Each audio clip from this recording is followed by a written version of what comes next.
Hi there, I'm Matt Easton of Scholagladiatoria, and for those of you who don't know me, I'm a historical fencing instructor, antique sword dealer and general aficionado of anything to do with fighting or historical combat. So one of the things I do here on my channel is reviews of fights from TV and movies. And one of the fights that I have been asked a lot to review over the last few years really is the fight between Brienne of Tarth and the Hound. Let's have a look at this fight and break it down. But first up, I want to say a few things about it overall. So the first thing I want to say about this fight is that overall, big picture, if we look at this, if you think impressionist painting versus photograph, okay, what I don't want to do, I'm going to give some historical analysis of the validity of some of their movements, some of the uses of their weapons, stuff like this, martial arts stuff, because that's what people on my channel like to hear about. But pulling back, okay, so pulling out of focus and looking at an impressionist overall thing, I love this fight, okay? I love this fight because it tells a story and a really interesting part, a really exciting part of not just of that episode, but in fact of the whole season, and really memorable. When people think about fights from Game of Thrones, so I say name a fight from Game of Thrones, the one between Brienne and the Hound is one that sticks in people's minds. And why? Because it tells a story. And obviously in a TV show or a movie, that's the most important thing, is to tell a story. And I completely get that. Yes, I am a fencing and historical geek, and that's one of the things I make my living out of. I teach people how to fight, and I do this channel, I do these reviews, but I do get it. This is about entertainment and telling a story. And from that point of view, I think this fight is fantastic. But more than that, it's great even from a martial arts perspective, or at least from a kind of medieval knightly combat perspective, because it tells a kind of evolution of the fight. They start off fighting with weapons, they end up at one point fighting with rocks and knives, and it becomes grappling. And that's something we actually see in the historical sources. We actually see knightly combats where there's good descriptions of them. For example, the combats that Jacques de Lelang did in the 15th century, or Marshal Boucicaut, all of these people who were famous for fighting knightly duels. Galeazzo de Mantova, for example. These people who did these knightly duels, very often there was a progression to it, and the typical knightly progression, in fact, and we see this in fact in the first season of Game of Thrones a little bit, is they would start on horseback with lances, then they would move to fighting with poleaxes on foot, then they would fight with perhaps with swords, long swords usually, in the 15th century anyway, sometimes sword and shield, although sword and shield have moved out a bit by that point, and then often with daggers, and then grappling and wrestling.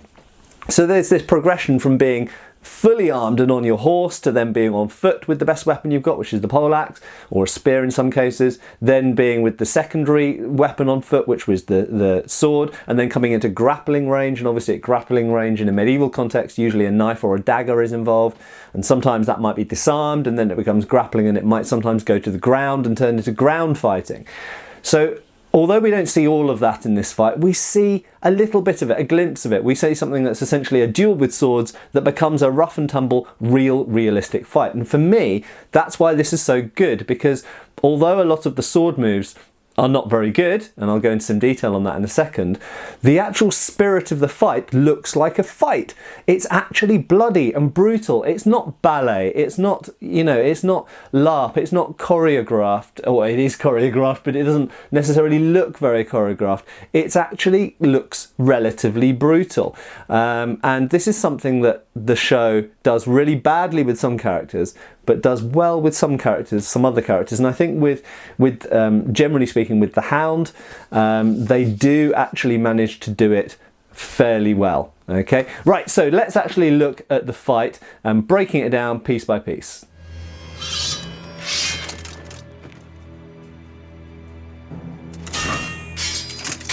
The first thing I have to say is they're both wearing armour. We can see that the Hound's armour is kind of falling apart and is piecemeal. He's missing some of the armour on one of his arms, for example. But for those of you who don't know, armoured fighting is very, very different. When we're talking about this type of plate armour, full plate armour of this, what would be the equivalent of the 15th or 16th century in actual historical Europe, then the fighting in armour looks very, very different to fighting out of armour, because if you just hit armour with a sword, it does nothing, or almost nothing, okay? You might, stun the person, you might you might dent their armour slightly if you hit it hard enough, but you can't cut through plate armour with a sword. Yes, I know some of you will say, Valyrian steel. Yes, okay. Let's put Valyrian steel to the side for a minute, because, in fairness, it doesn't play any part in this fight. We see Brienne's sword doesn't cut through the Hound's sword. It doesn't cut through armour. We don't see it cutting through anything. So actually her magic sword is kind of not magic in this fight, which is good because it makes reviewing the fight more simple. But fighting in armour is very, very different. A lot of it's about grappling, it's about cutting and stabbing into gaps, mostly stabbing into gaps, sometimes stabbing through mail, or chainmail as it's commonly known. But one of the things that's very conspicuous about Game of Thrones is the lack of helmets. Where are the helmets? They need some freaking helmets. And I understand from a narrative and sort of screen visual point of view, it's because we want to see the characters' faces, their expressions, enable them to talk, all this kind of stuff. But historically, it would be quite stupid to wear full plate armour on your entire body, or most of your entire body, and not on your head. Your head's the most important bit, okay? And so if you can only afford one bit of armour, I've said this in many of my videos, if you can only afford one bit of armour, you buy a helmet. So if we look at medieval manuscripts and you see common soldiers, infantry of various sorts, what's the one thing they pretty much always have? A helmet. Even when they're wearing clothes or just padded armour on their bodies, they've got a helmet, okay? Helmet's the most important thing, but not in TV and movies, unfortunately. So this fight should, if they were actually fighting in armour without helmets, very much target not only all of the gaps, maybe their legs aren't very well protected, I've noticed, and obviously where the Hound is missing a piece of armour, his arm would be incredibly vulnerable. But their heads as well. Anything at their heads would be incredibly vulnerable, and anything that's covered in plate armour would be very invulnerable. Anyway, let's carry on with the fight.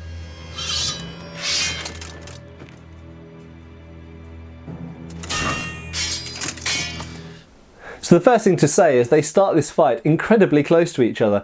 Normally if someone swings a sword at you, you would move your body one way or the other, or backwards or something. Generally speaking, if someone attacks you, even if it's in a modern self-defense situation, the best thing to do, as well as throwing your arms up or your weapon up or whatever in front of you to protect your vital targets, is to move. You don't normally just stand there and go, and lift the sword up, because, if that parry's a bit slow or you place it a bit wrongly, you're going to get hit, okay, which is stupid. Generally speaking, it's a natural human reaction, and it's a good trained reaction when someone's swung at you, not only to put your hands up or your weapon up to defend, but to move somewhere. It could be to either side, it could be backwards, in some cases it could even be forwards, in other words, to come in to grapple. But just standing where you are and just blocking, pretty stupid. And they started the fight very, very close, and the Hound didn't use any kind of guard position at all. He just pulls his sword out and just stands there, which is a bit odd if you're used to martial arts. In fair dues, Brienne did move into a guard which is somewhat like the Lichtenauer guard Flug that we find in medieval German treatises, with the sword to the side and the point online.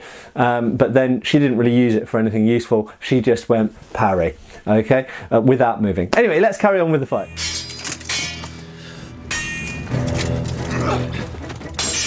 And finally, Brienne decides to move rather than just stand there and go parry, parry, parry. Oh yes, I can move, my legs work.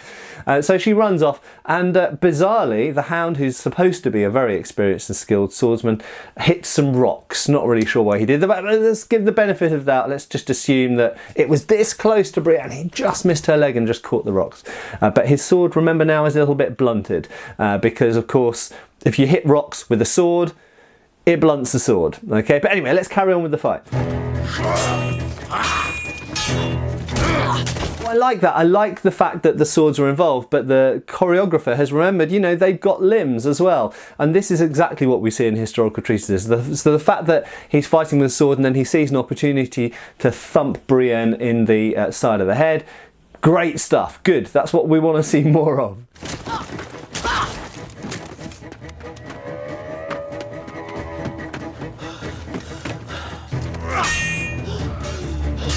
So one thing again I have to commend them for is actually the distance is quite good. They are actually at proper swinging distance, and actually in movies and TV it's quite rare that we see people fighting with swords from the side, and you can actually see that the sword, if Brienne didn't put her sword in the way to stop it, would hit her, which is great because usually the way it's filmed is from essentially downwind, so that we're looking, it's a trick essentially, a perspective, and making it look like the people are closer than they are, but the actors are actually out of distance. In this we can see they are in distance.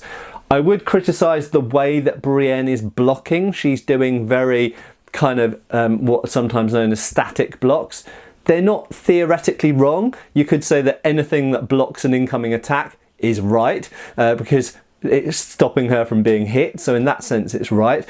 But in terms of medieval treatises, we don't see an awful lot of blocking quite like this, because it makes the hands very, very vulnerable.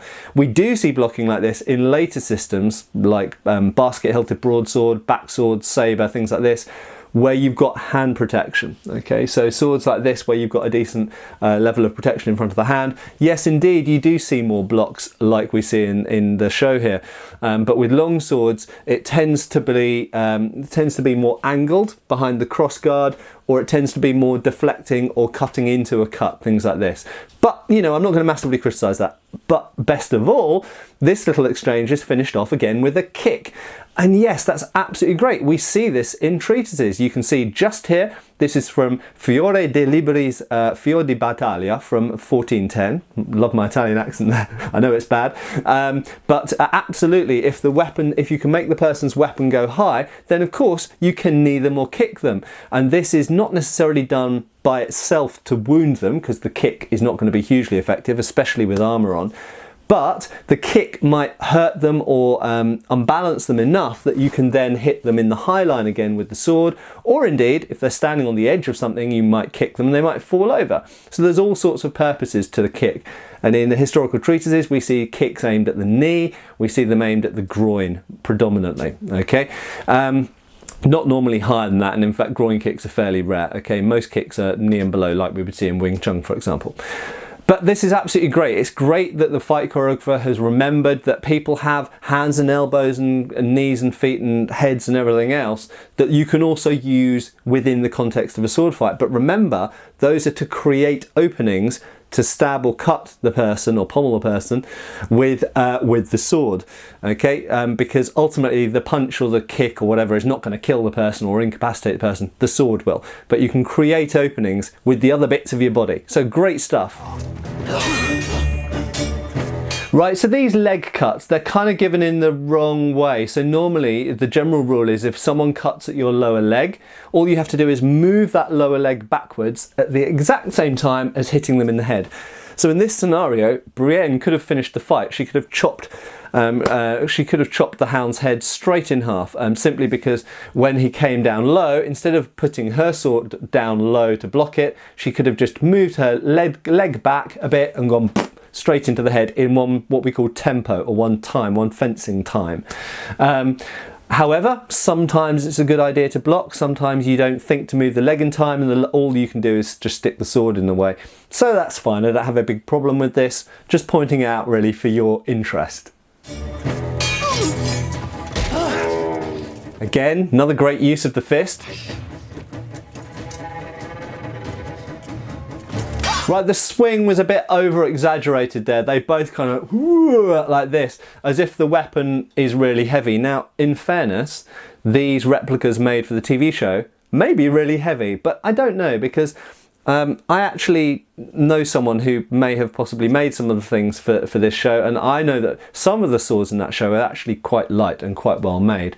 And I know other people who've worked as extras on this show. In fact, I know a couple of people who've worked as extras on the show, and they say that the weapons are pretty good. So let's assume that the swords are not overweight. This kind of moving it, like the weapon's really, really heavy, Swords don't weigh that much, seriously. You know, the sword's about the weight of a baseball bat. You don't have to swing it like that. You can just go bam.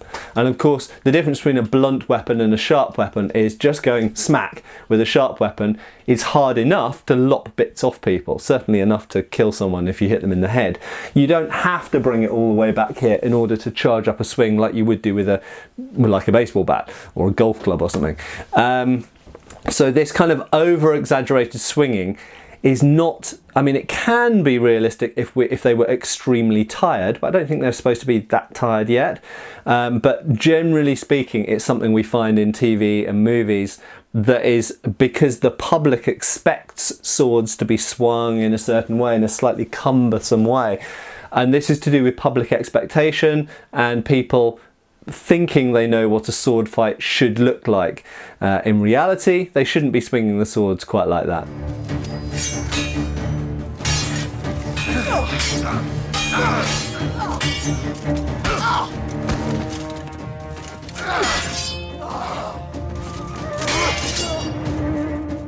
Again, another pretty decent exchange. I like the use of you know, blows as well as blows with the sword.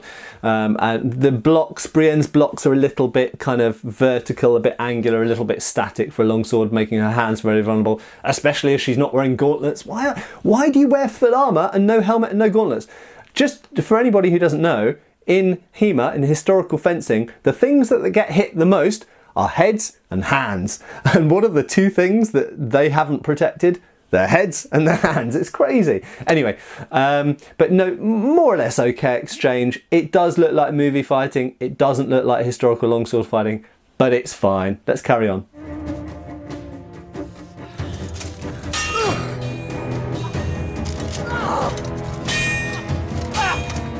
Spinning, I know, spin around. Okay, I freaking hate spinning, and I'm not the only one. Okay, anyone who does any sort of weapon-based martial art, especially with, you know, things like swords, if someone's standing in front of you with a sword pointed at you, at what point do you think it's a good idea to turn your back on them? Okay, there is no point. Okay, there is no. Now, I should throw in a caveat here.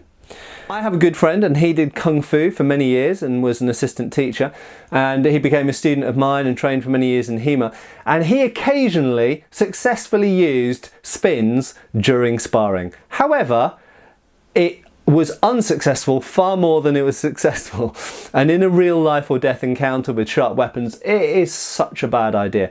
But Hollywood loves it, okay? So you will see, whether you're going back to Xena Warrior Princess, or you're looking at, you know, the 300, or you're looking at Game of Thrones or Lord of the Rings, whatever, you will see spin moves used, because they look good on screen, and it's probably the influence of Kung Fu movies, I would guess.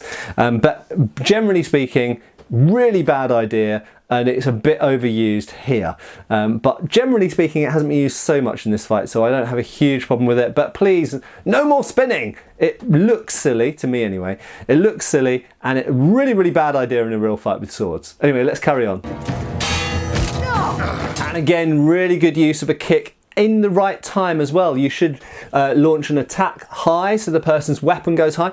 Just think about for a second what happens if you don't do that. So I seem to remember back in the days of when I was a kid watching on TV things like Hercules and Xena, they used to love kicks, because at the time, you know, roundhouse kicks and stuff like this, big high kicks were really popular in choreography, and they're kind of stupid in a sword fighting environment, okay, generally speaking.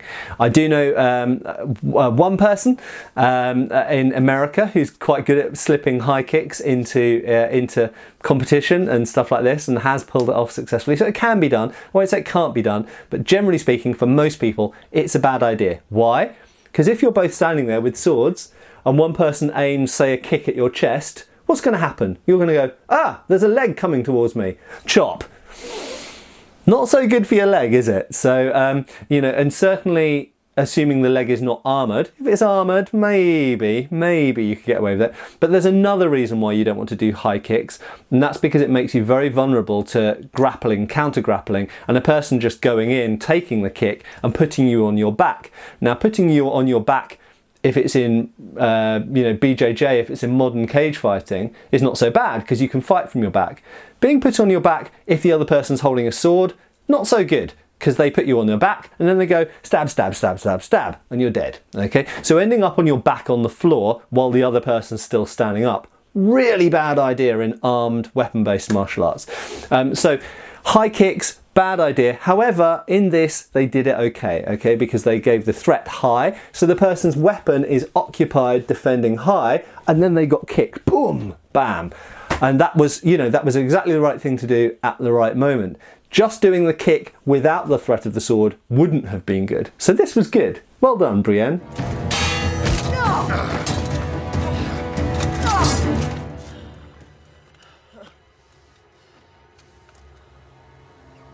I have no wish to kill you, sir.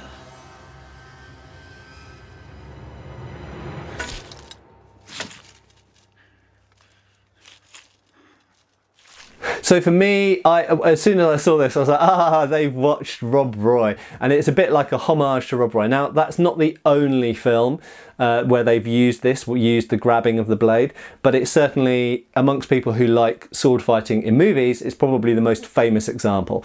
It's also been done in the Sharp TV series, I think, as well. And in fairness, in Rob Roy, it was done after he'd been stabbed. So he'd been stabbed and then he just grabbed the blade and basically chopped his opponent in half. Fantastic. Now, grabbing a blade. Well, the funny thing is so first of all, I'm like, yeah, they did a blade grab, because blade grabs are in lots of the European treatises, okay? They're something that happened a lot. Not only are they something that happened a lot in fencing treatises, we can read about it happening in actual combat accounts from war. I can cite you 19th century examples of it happening in India during the mid-19th century. Equally, we know it happens in modern self-defense situations where people are attacked by knives. It's a defensive wound. So one of the most common injuries amongst people who are attacked by knives are cuts on their hands. Why? Because attempting to stop the incoming blade will cut your hands, but that is so many times better than getting stabbed in the chest or the neck or the head or the abdomen or basically anywhere else. Okay, so generally speaking, doing this with your hands, yes, you're going to get cut, you're going to bleed, you're going to get nasty injuries, but so long as you're doing this and getting injured on your hands, you're not getting injured through your body or your head and dying. Okay, so defensive injuries happen today. We know that grabbing blades happened right the way across history, both from martial arts manuals and treatises and from recorded history as well. But my one problem with this, so it's great that they've included a blade grab, but the problem is they've then shown him getting his hands cut. Now, let's separate two things here. So first of all, yes, you'll be going, but it's Valyrian steel. So I'm going to come back to that in a minute. First of all, if it was a normal sharp sword, would his hands get cut? No. Why?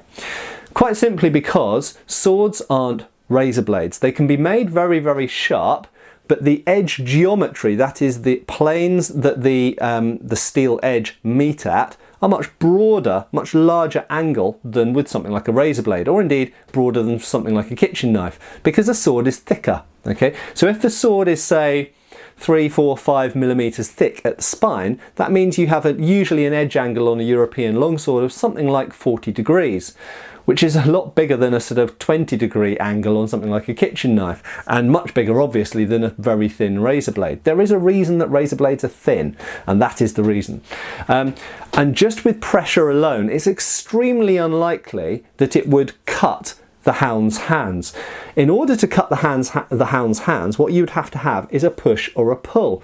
So Samantha Swords did a very good video about this, using a bread knife as an example. If we look at the edge, any edge under a microscope, it will look like lots of little teeth. Okay, and quite simply, a sword edge, because of its broadness, its thickness, will only slice if you either push or pull with it. Okay, if you grab the blade and hold it tight, it might hurt your hand. You might get some kind of pressure injury. It may even cut a little bit, just purely from pressure. But your hand is not a potato. Your hand's got skin over it, okay? And skin's actually quite resistant to this type of cutting. And quite simply, if Brienne had pushed or pulled, then it would have cut. But just being stationary, it wouldn't have cut his hand. But we can excuse this because Valyrian steel, magic. And so In this particular case, I think it's a shame that they showed the hands being cut simply because he did blade grab, because it wouldn't do that with a normal sword. But we've got the get out clause of saying it's Valyrian steel, so therefore super sharp, super magic, whatever, it cut his hands. Anyway, let's carry on with the last bit of the fight. I'm not a knight.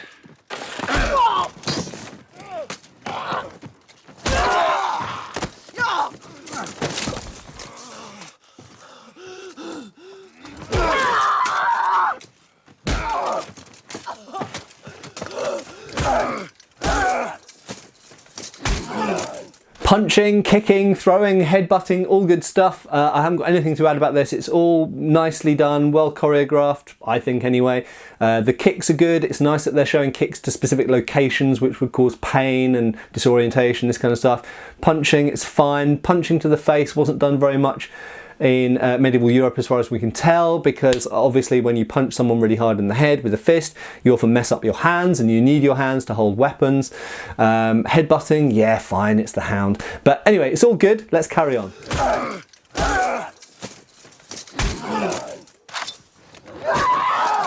A knife!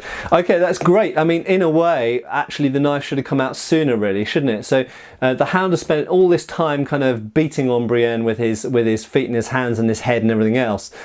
If he wanted to kill her, which we kind of think that he does because he just tried to stab her, if he wanted to kill her, then he should have probably pulled the dagger out a lot sooner, okay? And obviously in an armoured situation, daggers are super useful, especially in ground fighting, because armour's very difficult to bypass, but when you're up close and personal, when you're literally face to face and you've got a dagger, usually a specialised dagger for getting through mail and padded armour, then you can aim it at the armpits, the inside of the arm, any holes around the helmet, the visor, vision slits, this kind of stuff, the groin, anywhere you can find a gap in the plates. In this situation, he doesn't even need to do that. He just needs to aim at her face because she's not wearing a helmet. Why is no one wearing a helmet? Anyway, let's carry on.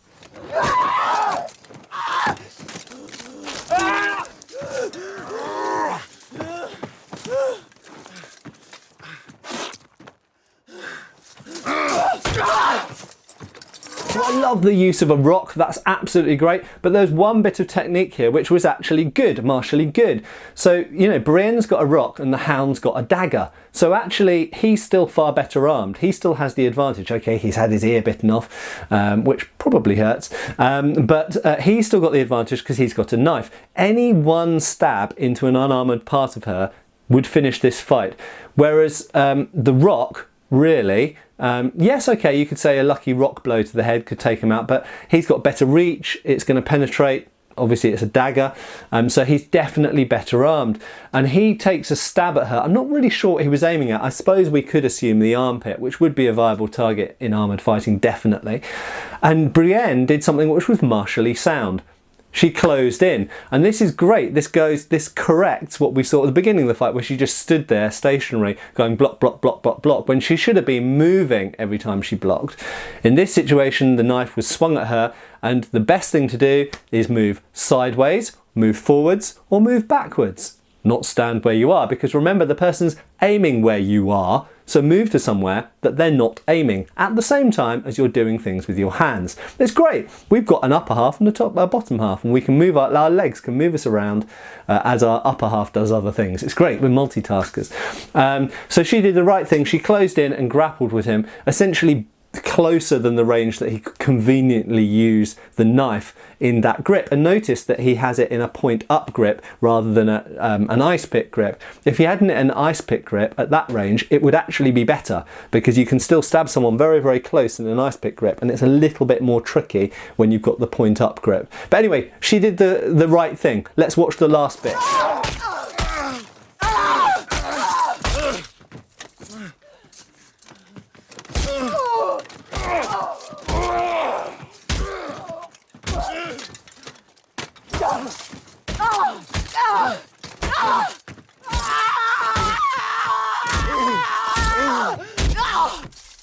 Boom! Brienne did it, and you know, sheer aggression, just lost it with that rock or a fist. I couldn't really tell whether she was still holding the rock right at the end. Anyway, I hope you've enjoyed this TV and movie fight review. If you want to see more like this, there's more. You can look in my playlists and look in my back catalogue of videos. I've done quite a few Game of Thrones videos over the years. Please subscribe, click the notifications bell, and I hope to see you for my next video. Cheers, folks! Thanks for watching. Please subscribe. We have extra videos on Patreon, and you can follow us on Facebook.